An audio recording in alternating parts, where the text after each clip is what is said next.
রাস্তা দিয়া অনেক মানুষ যাতায়াত করি, প্রায় 50,000 মানুষ যাতায়াত করি। আমরা অন্য গাড়ি আছে, আমরা হেগালা যেতাম পারি না, বালাঙ্গল যেতাম পারি না। আর কত মানুষ আরা যারা কিন্তু কেউ এটার পদক্ষেপ নেরা না, বুঝছেন।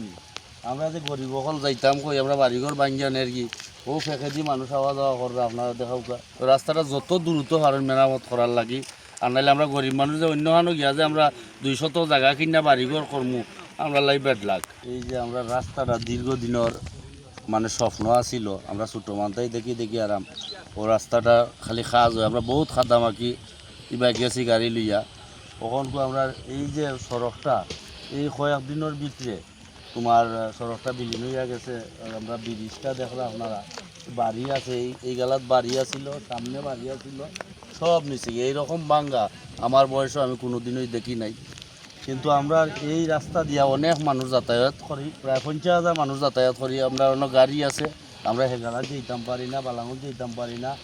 আর কত মানুষ আরা যারা কিন্তু কেউ এটার পদক্ষেপ নেরা না, বুঝছেন।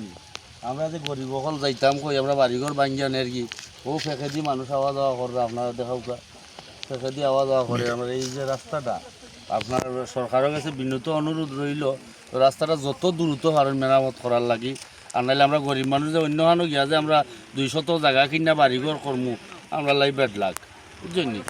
আমি বিনীত অনুরোধ করলাম যাতে যাতে আমরা রাস্তাটা ঠিকানির জন্য যতখানই আছে, এই যে আজকে ভাঙছে ওই জায়গাটা, আর ওই জায়গাটা ভাঙছিল, ভাঙ্গা বাদে 500 ব্যাগ করছে, ওরা বাদে ওই জায়গাটা আর ভাঙ্গ হইছে না। তখন এই যে যদি নালে যদি বস্তাটা ফালানি হইতো, তা আমরা এই ক্ষতিগ্রস্ত হয় না, আমরা বিভ্রান্তিত করি না।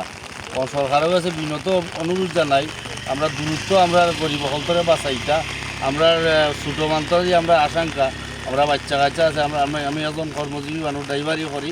আমরা দেখো কারণ গাড়িটা আমরা ও সাইডে চালার আমরা বালাগঞ্জ পর্যন্ত যাইতাম, আমরা জীবিকাও এই রাস্তা দিয়ে উৎপাদন হইতো, আমরা জীবিকাও অনেক নষ্ট হয়ে গেছে।